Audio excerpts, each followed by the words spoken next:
आज इस जंगल से कोई कीमती चिड़िया पकड़ कर ले जाऊंगा। शहर में उसके अच्छे दाम मिलेंगे। शिकारी ने जमीन पर एक जाल बिछाया और उसके ऊपर ढेर सारे सुनहरे और चमकीले दाने बिखेर दिए। फिर वो पास की एक घनी झाड़ी के पीछे छिप गया। कालू कौवा भोजन की तलाश में ऊपर उड़ रहा था। उसकी तेज नजर जमीन पर पड़े सुनहरे दानों पर पड़ी। अरे वाह, आज तो किस्मत खुल गई। इतना सारा अनाज एक साथ। लगता है आज पेट भरकर दावत होगी। मुझे जल्दी नीचे जाना चाहिए। रानो चिड़िया पास के पेड़ पर अपने बच्चों के लिए कीड़े ढूंढ रही थी। उसकी नजर झाड़ी के पीछे छिपे शिकारी पर पड़ी। वो खतरे को भाप गई। वो आदमी, वो तो शिकारी है और वो जाल बिछा कर बैठा है। अरे नहीं, कालू भैया उसी तरफ जा रहे हैं। वो जाल में फंस जाएंगे। कालू तेजी से नीचे डाइव लगा रहा था। उसे सिर्फ दाना दिख रहा था, जाल नहीं। रानो ने अपनी जान की परवाह किए बिना कालू की तरफ उड़ान भरी। कालू भैया, अपने पंखों की रफ्तार रोक लीजिए, नीचे मत उतरिए। वो जिसे आप सुनहरा अनाज समझ रहे हैं, वो दाना नहीं बल्कि मौत का बुलावा है। झाड़ियों के पीछे वो क्रूर शिकारी अपने खूनी इरादों के साथ घात लगाकर बैठा है। आपकी एक गलत उड़ान आपके जीवन की आखिरी उड़ान बन सकती है। लालच के वशीभूत होकर अपनी आंखों पर पट्टी मत बांधिए कालू भैया, वापस लौट आइए। ये सुनहरा चमकता जाल आपको निगल जाएगा। अरे रानो, तुम तो हमेशा रोकती हो, मुझे खाने दो। कालू जाल पर बैठने ही वाला था कि रानो ने पूरी ताकत से आकर उसे हवा में ही धक्का दे दिया। कालू दूर जा गिरा, लेकिन रानो का संतुलन बिगड़ गया और वो सीधे जाल के बीच में गिर गई। शिकारी ने तुरंत रस्सी खींची और रानो जाल में कैद हो गई। ये क्या हुआ? रानो, बहेलिये ने रानो को जाल से निकाला और एक छोटे से लोहे के पिंजरे में बंद कर दिया। रानो ने फड़फड़ाने की बहुत कोशिश की, लेकिन सब बेकार। हे मनुष्य, मुझे छोड़ दो, मुझ पर दया करो। मेरा मांस तुम्हारे किसी काम का नहीं और मेरी सुरीली आवाज इस लोहे के पिंजरे में घुटकर दम तोड़ देगी। मेरे छोटे छोटे बच्चे घोंसले में मेरी राह देख रहे होंगे। वे अभी इतने सक्षम नहीं कि अपना पेट भर सके। अगर मैं वापस नहीं गई तो वे भूख और डर से तड़प तड़प कर मर जाएंगे। एक माँ को उसकी संतानों से अलग करने का पाप मत करो। मुझे आजाद कर दो ताकि मैं अपने ममत्व का धर्म निभा सकूं। चुप रहे, तेरी आवाज बहुत सुरीली है। शहर में तुझे अच्छे दाम में बेचूंगा। शिकारी ने पिंजरा बैलगाड़ी के पीछे रखा। तभी कालू उड़कर पिंजरे के पास आया। कालू की आंखों में आंसू थे। रानो बहन, ये आपने क्या किया? मेरी जान बचाने के लिए आपने खुद को फंसा लिया। मुझे माफ कर दीजिए, मैं लालच में अंधा हो गया था। कालू भैया, अब पछताने का वक्त नहीं है। मेरी एक आखिरी विनती है आपसे। शिकारी पिंजरे को अपनी गाड़ी पर रखकर चलने लगा। रानो पिंजरे की सलाखों को पकड़कर कालू को देख रही थी। कालू भैया, मेरे बच्चे घोंसले में अकेले हैं। उन्हें नहीं पता कि उनकी माँ अब कभी वापस नहीं आएगी। आप उनका ध्यान रखना, उन्हें भूखा मत सोने देना। बस यही मेरा आखिरी वादा है आपसे। मैं वादा करता हूँ रानो, मैं उन्हें अपने बच्चों की तरह पालूंगा। तुम मत जाओ। गाड़ी की रफ्तार तेज हो गई। कालू ने बहुत दूर तक पीछा किया, लेकिन गाड़ी आंखों से ओझल हो गई। कालू हांफते हुए सड़क पर गिर गया। रानो, नहीं! ये सब मेरी गलती है। मेरी भूख ने एक माँ को उसके बच्चों से छीन लिया। कालू भारी मन से रानो के घोंसले पर पहुंचा। रानो के दोनों बच्चे गुड़िया और मुन्ना अपनी माँ का इंतजार कर रहे थे। कालू अंकल, माँ कहाँ है? वो खाना लेने गई थी, अभी तक नहीं आई। हमें बहुत भूख लगी है। कालू की हिम्मत नहीं हो रही थी कि वो सच बताए। उसका गला भर आया। कालू ने अपनी चोंच से लाया हुआ खाना बच्चों को खिलाया। बच्चे अभी भी रास्ते की तरफ देख रहे थे। बच्चों, तुम्हारी माँ अब बहुत दूर गई हैं, एक बहुत जरूरी काम से। जब तक वो नहीं आती, मैं ही तुम्हारी माँ हूँ और मैं ही तुम्हारा पिता। अब मैं तुम्हें कभी अकेला नहीं छोड़ूंगा। अगली सुबह हो गई, लेकिन रानो वापस नहीं आई। उसके बच्चे गुड़िया और मुन्ना उदास बैठे थे। कालू उनके पास बैठा उन्हें दाना खिला रहा था, लेकिन बच्चे खाना नहीं खा रहे थे। कालू अंकल, माँ अभी तक नहीं आई। आपने कहा था वो सुबह आ जाएंगी। हमें माँ चाहिए। डरो मत बेटा, तुम्हारी माँ को मेरी गलती ने तुमसे दूर किया है और मेरा साहस ही उन्हें वापस लाएगा। मैं वादा करता हूँ, या तो रानो वापस आएगी या मैं वापस नहीं आऊंगा। कालू जंगल के सबसे बुजुर्ग हरिया तोते के पास गया, जो कभी शहर के पिंजरे से भाग कर आया था। हरिया दादा, मुझे शहर का रास्ता बताइए। वो शिकारी रानो को वहीं ले गया है, मुझे उसे बचाना है। बेटा कालू, शहर बहुत खतरनाक है। वहाँ धुएं और शोर के सिवा कुछ नहीं है। लेकिन अगर तुम नदी के रास्ते सीधे उड़ते जाओगे तो तुम पक्षियों के बाजार तक पहुँच जाओगे। संभल कर जाना। कालू ने एक लंबी उड़ान भरी। उसने जंगल पीछे छोड़ दिया। नीचे खेत और गांव दिखने लगे। हिम्मत मत हारना कालू, रानो ने तुम्हारी जान बचाई थी। आज कर्ज चुकाने का मौका है। कालू शहर पहुंचा। वहां गाड़ियों का शोर और काला धुआं था। कालू का दम घुटने लगा। उसने ऐसी भीड़ कभी नहीं देखी थी। ओह, यहाँ तो सांस लेना भी मुश्किल है। बेचारी रानो यहाँ कैसे रह रही होगी। कालू भटकते भटकते उस बाजार में पहुंचा जहां पिंजरे बिक रहे थे। वहां सैकड़ों पक्षी कैद थे। कालू हर पिंजरे में झांक रहा था। एक कोने में, एक छोटे और गंदे पिंजरे में रानो बेहोश पड़ी थी। उसने खाना छोड़ दिया था। रानो बहन, आंखें खोलिए, देखिए मैं आ गया। कालू भैया, आप यहाँ चली जाइए। वो शिकारी आपको मार डालेगा। मेरे बच्चों को कौन संभालेगा? बिना आपको लिए मैं यहाँ से नहीं हिलूंगा। तभी बहेलिया डंडा लेकर आया। कालू ने अपनी जान की परवाह नहीं की। उसने बहेलिये के हाथ पर जोर से काट खाया और फुर्ती से पिंजरे की कुंडी पर चोंच मारी। उड़ जाइए रानो बहन, जल्दी, बच्चों के लिए उड़ जाइए। रानो ने कालू का दर्द देखा और आंसुओं के साथ पिंजरे से बाहर उड़ान भरी। कालू भी लंगड़ाते हुए उसके पीछे उड़ गया। सूरज डूब रहा था। रानो सीधे अपने बच्चों के पास गिरी। बच्चे अपनी माँ से लिपटकर जोर जोर से रोने लगे। कालू दूर एक डाल पर बैठा अपने चोटिल पंख को सहला रहा था। बच्चों, आज मुझे वो वापस लाया है जिसने कभी गलती की थी। तुम्हारे कालू मामा ने अपना खून बहाकर मेरी जान बचाई है। रानो बहन, पिंजरा लोहे का था, लेकिन मेरा वादा दिल का था। आज मेरा पाप धुल गया। उस शाम जंगल ने देखा कि असली परिवार खून से नहीं बल्कि साथ निभाने से बनता। बंटी भैया, इस लकड़ी को तरबूज के अंदर फंसाकर खड़ा कर दो। ठीक है, मैं करता हूँ। ये कहकर उसने वो लकड़ी तरबूज के खोल के अंदर फंसा दी। फिर कबूतर ने उस धागे को लकड़ी में बांध दिया। ऐसा करने से उनके लिए एक नाव तैयार हो गई। रानो चिड़िया अपने पति टुन्नू से परेशान रहा करती थी। वो हर काम में आलस करता और घोंसले में ही पड़ा रहता। यहाँ तक कि उसके खाने तक का इंतजाम भी रानो चिड़िया को ही करना पड़ता था। बरसात का मौसम चल रहा था। ऐसे में रानो चिड़िया ने 2 अंडे दिए और जी जान से उनकी देखभाल में लग गई। एक दिन टुनटुनी चिड़िया, लाडो चिड़िया और एक कबूतर रानो चिड़िया से मिलने आए। रानो बहन, आप कैसी हो? मैं तो एकदम बढ़िया हूँ। तुम बताओ, तुम कैसे हो? हम लोग भी एकदम बढ़िया हैं। और ये टुन्नू कहाँ पर है? वो देखो, आराम से घोंसले में अंडों के पास बैठे हैं।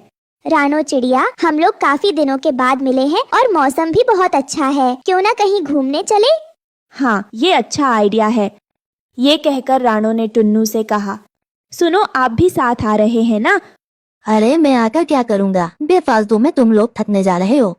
मुझे आपसे यही उम्मीद थी। कहीं घूमने जाना भी आपको थकने के बराबर ही लगता है। ठीक है, आप यहीं बैठे अंडों का ध्यान रखना, हम होकर आते हैं। ये कहकर रानो उन सभी के साथ सैर को चली गई। वो काफी देर तक जंगल में घूमते बातें करते रहे और इस तरह रानो चिड़िया को बहुत अच्छा लगा। फिर वो एक तालाब के पास जाकर रुक गए। चलो सब लोग तैरते हैं और मजे करते हैं। लेकिन हमें तो तैरना नहीं आता, हम किस तरह मजे करेंगे भला? ये सुनकर सबका मन भी तालाब में उतरने का मन किया और वो आपस में कुछ सोचने लगे। तभी रानो चिड़िया की नजर एक पेड़ पर पड़ी जिसके नीचे एक बंदर बैठा हुआ तरबूज खा रहा था। वो तरबूज खाकर वहाँ से चला गया। रानो चिड़िया को तरबूज का खोल देखकर एक आइडिया आया और उसने बाकी सबको बताया। फिर वो उस तरबूज के खोल को खिसका खिसका कर तालाब के किनारे तक लाए। कबूतर कहीं से एक छोटी सी लकड़ी उठा लाया और लाडो चिड़िया एक धागा उठा लाई। बंटी भैया, इस लकड़ी को तरबूज के अंदर फंसाकर खड़ा कर दो। ठीक है, मैं करता हूँ।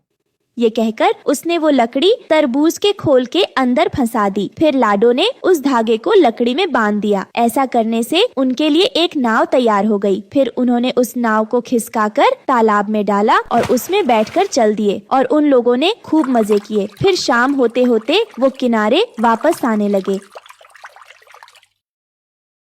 बहुत मजा आया नाव की सवारी करके। वैसे अब इस नाव का क्या करना है? क्या इसको यहीं छोड़ दें?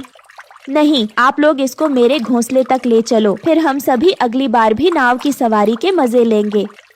रानो चिड़िया की बात सुनकर सभी ने मंजूरी जताई और उसको रानो के घोंसले वाले पेड़ तक ले गए। इस तरह रानो चिड़िया काफी थक गई थी। तुम लोगों से इतने दिनों बाद मिलकर बहुत अच्छा लगा। अगली बार भी जल्दी मिलने आना। हमें भी बहुत अच्छा लगा रानो। वो लोग उससे अलविदा लेकर चले गए। रानो चिड़िया ने टुन्नू चिड़ा से कहा, टुन्नू जी सुनिए, पेड़ के नीचे हमारी नाव खड़ी है, कहीं कोई इसको ले ना जाए। आप मेरे साथ नीचे चलिए, मैं और आप उसको उठाकर आराम से ऊपर ला सकते हैं। अरे अभी तुम थक कर आई हो, अभी इसको उठाओगी तो और थक जाओगी। थक कर मैं आई हूँ, लेकिन आलस आपको क्यों आ रहा है? उसकी बात सुनकर भी टुन्नू को कोई फर्क नहीं पड़ा और वो थोड़ी देर बाद काम करने का बोलकर सो गया। रानो चिड़िया भी उससे हार कर सो गई। काफी समय बीत गया। जब सुबह उसकी आंख खुली तो उसने देखा कि बारिश बहुत ही तेज हो रही है और पानी काफी हद तक भर चुका है। कुछ ही देर में पानी उनकी डाली पर आने लगा। यह देख रानो को अपने अंडों की फिक्र होने लगी। अरे उठिए उठिए, अभी तक घोड़े बेचकर सो रहे हैं। देखिए जरा यहाँ क्या हाल हो चुका है। रानो की एक दो आवाजों के बाद टुन्नू बड़ी मुश्किल से उठा और सामने का नजारा देखकर हैरान रह गया। अरे ये क्या, इतनी तेज बारिश, और यह पानी कहाँ से भर गया? ये सोचिए कि अब हम अपने अंडों को कैसे बचाएंगे। मुझे कुछ भी समझ में नहीं आ रहा। अगर आप उस समय मेरी बात मानकर उस नाव को ऊपर ले आते तो हमारे अंडे बचाए जा सकते थे, लेकिन वो नाव तो अब पता नहीं कहाँ होगी और ये घोंसला भी पानी की चपेट में आकर डूबा ही जा रहा है। यह सुनकर टुन्नू को अपनी गलती का एहसास हो चुका था, लेकिन अब पछताने से कोई फायदा नहीं था। तुम ठीक कह रही हो, आज मेरे आलस की वजह से हमारे अंडे खतरे में हैं, लेकिन मैं इन्हें कुछ नहीं होने दूंगा। मैं अभी किसी को मदद के लिए बुला कर लाता हूँ। ये कहकर वो हवा में उड़ गया। रानो चिड़िया को बहुत फिक्र होने लगी थी, लेकिन वो अपने अंडों को छोड़कर नहीं जा सकती थी। टुन्नू काफी देर तक उड़ता रहा और वो जहाँ भी जाता उसको घोंसले खाली ही नजर आते, क्योंकि सभी पंछी खुद की जान बचाने के लिए जंगल छोड़कर जा चुके थे। उसको कई पक्षी घोंसले पानी में डूबते हुए भी नजर आए, जिनको देखकर वो डर गया। अब तो मैं कुछ भी नहीं कर सकता। हमें हमारे अंडों को अपनी आंखों के सामने डूबते हुए देखना पड़ेगा। ये कहते हुए उसकी आंखों में आंसू आ गए और वो वापस अपने घोंसले की तरफ चल दिया। रानो चिड़िया बहुत ही परेशान थी। पानी अब काफी ऊपर आ चुका था और उसकी डाल को छूने लगा था। कुछ ही मिनटों में वो घोंसले के ऊपर तक आने वाला था। हे भगवान, मैं अपने अंडों को कैसे बचाऊं? लगता है उनको कोई मदद के लिए भी नहीं मिलने वाला। पूरा जंगल खाली हो चुका है। अभी वो परेशान हो ही रही थी, पानी घोंसले को छूने ही लगा था और अंडे हिलने लगे। कुछ ही पलों में पानी अंडों तक पहुंचने वाला था। तभी उसने देखा कि सामने से टुन्नू अपनी चोंच के अंदर तरबूज की नाव दबाए उड़ता आ रहा है। वो डाल पर आकर रुक गया और उसने नाव वहाँ पर रखी। रानो, जल्दी से अंडों को उठाने में मेरी मदद करो, मुझे नाव मिल गई है। दोनों ने एक एक करके उन अंडों को नाव में रखा और फिर खुद भी उसमें बैठ गए। तभी पानी डाली के ऊपर आया और नाव के ऊपर तैरने लगी। पानी के बहाव के साथ उनकी तरबूज की नाव चलने लगी। रानो चिड़िया अपने अंडों को सुरक्षित देखकर बहुत खुश थी। टुन्नू, तुम्हें ये नाव कहाँ से मिली? मैंने बहुत ढूंढा पर मदद के लिए कोई नहीं मिल रहा था। तब मुझे अपनी गलती का एहसास हुआ और मैं उदास होकर आने लगा। मुझे रास्ते में ये नाव बहती हुई नजर आई। फिर मैंने बड़ी मुश्किल से इसका पीछा किया और अपनी चोंच में दबाकर बहुत ही मुश्किलों से इसको यहाँ तक लेकर आया। तभी रास्ते में उन्हें कालू, गोरी, बंटी, लाडो दिख जाते हैं। लानो, हमें बचाओ, हम यहाँ हैं। साथियों, जल्दी से नाव पर आ जाओ। सभी एक एक करके नाव घर के अंदर आ जाते हैं। अच्छा हुआ रानो, तुम मदद लेकर आ गई, नहीं तो हम पानी में बह जाते। रानो चिड़िया एक एक करके जंगल के सभी पक्षियों की जान बचाती है। इस तरह दोनों ने अपने अंडों को बचा लिया। फिर वो बारिश रुकने के बाद सभी पक्षी खुशी खुशी वापस अपने घोंसले में रहने लगे। जंगल के एक कोने में एक छोटी सी झोंपड़ी थी, जहाँ रानो चिड़िया, उसके 2 बच्चे कूकू और गुड़िया और उसका पति टुन्नू चिड़ा गरीबी में लेकिन प्यार भरी जिंदगी जी रहे थे। टुन्नू जंगल के किनारे एक छोटी सी किराने की दुकान चलाता था। राणो, आज 2 ग्राहक आए थे। थोड़ा बहुत चावल, दाल और गुड़ बिक गया। कोई बड़ी आमदनी तो नहीं, मगर कुछ तो कमाया है। अल्लाह का शुक्र है। बस तुम्हारा साथ है टुन्नू, बाकी सब अल्लाह पर छोड़ दिया है। जितना है उसी में खुश हूँ। पापा, आज भूख बहुत लगी है, पेट में चूहे कूद रहे हैं। अरे मेरे शेर, तू तो पूरा नवाब निकला। तेरे लिए तो ये दाल भी शाही खाने से कम नहीं है। पापा, क्या कल मुझे मीठा मिलेगा? जरूर मेरी गुड़िया। जब अगली बार कोई गुड़ का थैला बचेगा तो उसमें से तुम्हारे लिए सबसे मीठा टुकड़ा लाऊंगा। तुम थक गए हो टुन्नू, आओ थोड़ा पानी पी लो। अगली सुबह जब जंगल पर हल्की सी धुंध छाई हुई थी, तभी अचानक कुछ लुटेरे पक्षी टुन्नू की दुकान पर टूट पड़े। सारा माल निकालो, अब ये दुकान हमारी है। जंगल में अब हमारा कानून चलेगा। दाल, चावल, गुड़, जो कुछ भी है सब हमारी झोली में डाल दो, नहीं तो जान से जाओगे। भाई रहम करो, मैं तो बस एक गरीब चिड़ा हूँ। ये दुकान बड़ी मेहनत से खड़ी की है। बच्चों का पेट पालता हूँ इससे। बच्चों के लिए बचाना था तो जंगल में धंधा क्यों खोला? अब ये इलाका हमारा है, जो भी मिलेगा सब हमारा होगा। देखो, दाल में कीड़े लग गए हैं, गुड़ भी पत्थर सा है, कुछ खास नहीं मिलेगा। छोड़ दो मुझे, खुदा का वास्ता है। बहाने मत बना, जो भी है निकाल, और ज्यादा बोले तो पंख नोच देंगे तेरे। टुन्नू ने विरोध करने की कोशिश की, लेकिन उन्होंने उसे मार मार कर अधमरा कर दिया और दुकान लूट ली। या अल्लाह, ये कैसा जुल्म है। मेरे बच्चों का क्या होगा अब? घायल टुन्नू किसी तरह घर लौटा। उसकी चोंच से खून बह रहा था। या खुदा, ये क्या हाल कर दिया तुम्हारा? कौन था वो? रानो, लुटेरे, शिकारी परिंदे मेरी दुकान लूट ली, सब कुछ छिन गया। कुछ नहीं जाएगा, हम सब फिर से मेहनत करेंगे। तुम ठीक हो जाओ पहले, मैं अभी डॉक्टर बुलबुल को बुलाती हूँ। नहीं रानो, वक्त नहीं है। मेरी आंखों के सामने अंधेरा छा रहा है। बच्चों को लेकर इस जंगल से चली जाओ। ये जगह अब सुरक्षित नहीं है। मैं ऐसी बात मत करो, बच्चों को देखो, तुम्हारे बिना कैसे जिएंगे। कूकू, गुड़िया, मेरे बच्चों, माफ कर देना अब्बा को कि वो तुम्हें महल नहीं दे सका। सिर पर सिर्फ ये टूटी छत ही छोड़ पाया। अब्बू, आप उठो ना, हम सब कहीं और चलेंगे। मैं आपको दवा ला कर दूंगी। रानो, इन बच्चों को लेकर इस जंगल से निकल जाओ। यहाँ अब रहना खतरे से खाली नहीं। कोई नहीं बचेगा इन शिकारी परिंदों से। तुम बहुत बहादुर हो। हम साथ चलेंगे टुन्नू, तुम ठीक हो जाओगे, देखो मेरी कसम। नहीं रानो, अब मेरी सांसें साथ नहीं देंगी। अल्लाह हाफिज, अपना ख्याल रखना। टुन्नू की सांसें थम गईं। रानो बिलक बिलक कर रोने लगी। उसके जीवन का हमसफर चला गया था। रात को ही रानो ने बच्चों को गोद में उठाया और निकल पड़ी। चुप रहो मेरे लाल, कोई आवाज मत करना। तभी 2 शिकारी पक्षी पेड़ों की शाखाओं से उतरकर उस पर झपटे। अरे वही चिड़िया है, भाग रही है, पकड़ो। बिल्कुल, भूखे पेट कई दिन से उड़ रहे हैं, अब की बार नजर नहीं हटानी। रानो जंगल के रास्तों से दौड़ती रही। वो पड़ोसियों के घर पहुंची, लेकिन सबके दरवाजे बंद थे। मदद करो, टुन्नू नहीं रहा, शिकारी पीछे हैं। माफ करना रानो बहन, हम अपनी जान नहीं खतरे में डाल सकते। खुदा तुम्हारी मदद करे। तो अब कोई अपना नहीं रहा। हर घर के दरवाजे बंद हो गए। रानो ने बच्चों को पीठ पर बिठाकर उड़ना जारी रखा। वो एक एक पेड़ के पीछे छुपते हुए जंगल से निकलने की कोशिश करती है। या अल्लाह, ये तो हमारे पीछे ही पड़ गए। कहाँ छुपाऊं बच्चों को? कौन देगा पनाह? कई घंटे भागने के बाद रानो एक तरबूज के खेत में पहुंची। वहाँ एक फूटा हुआ तरबूज पड़ा था। शायद अल्लाह ने हमारी सुन ली। वो बच्चों को लेकर उसमें घुस गई। शिकारी पक्षी वहां तक आए मगर उन्हें कुछ नहीं मिला और वे लौट गए।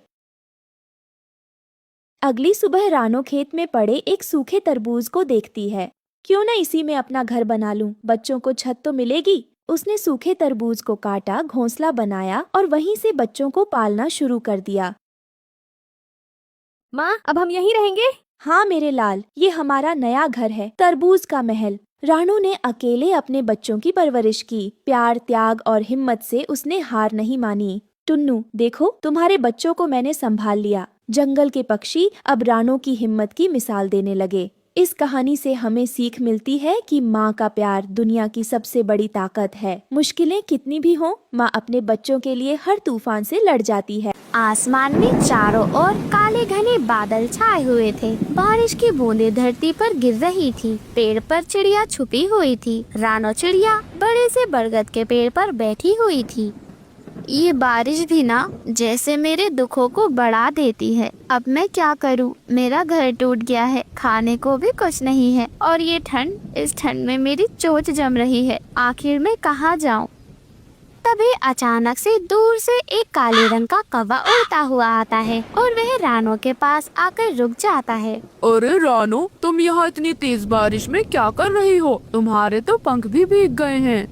कालू भैया, मैं क्या करूं? इस तेज बारिश ने मेरे घोंसले को तोड़ दिया है। मेरे बच्चों के पास खाने के लिए भी कुछ नहीं है। कहीं ये ठंड मेरे बच्चों को बीमार ना कर दे। हाँ रानो, ये तो सच में बहुत मुश्किल है, परंतु तुम चिंता मत करो, मैं इसमें तुम्हारी मदद जरूर करूँगा। रानो, पास के एक जंगल में एक परी रहती है, हो सकता है वो तुम्हारी मदद कर सके। जादुई परी? कालू भैया, क्या सच में वह जादुई परी मेरी मदद करेगी? हाँ रानो, परंतु हमें इसके लिए पहले उसके पास जाना होगा और ये सफर आसान नहीं होगा। भारी बारिश और बर्फबारी भी हो सकती है। रानो चिड़िया उसकी बात को समझते हुए बस अपना सर हिला देती है और दोनों जंगल में उड़ने लगते हैं।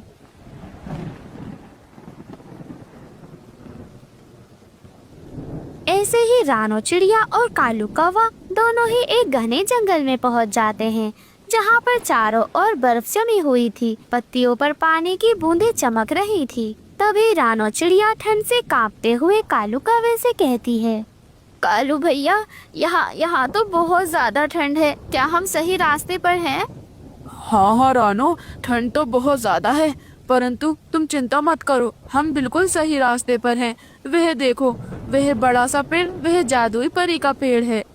तभी रानो चिड़िया को एक बड़ा सा चमचमाता हुआ पेड़ दिखता है। उस पेड़ पर तो जादुई रोशनी बिखरी हुई थी। पेड़ के आसपास एक सुंदर परी खड़ी हुई थी। उसके पंख इंद्रधनुष के जैसे चमक रहे थे। तभी जादुई परी मुस्कुराते हुए कहती है, आपका स्वागत है रानो और कालू। मुझे पता है आप यहाँ क्यों आए हो। परी जी, आपको कैसे पता कि हम यहाँ पर क्यों आए हैं?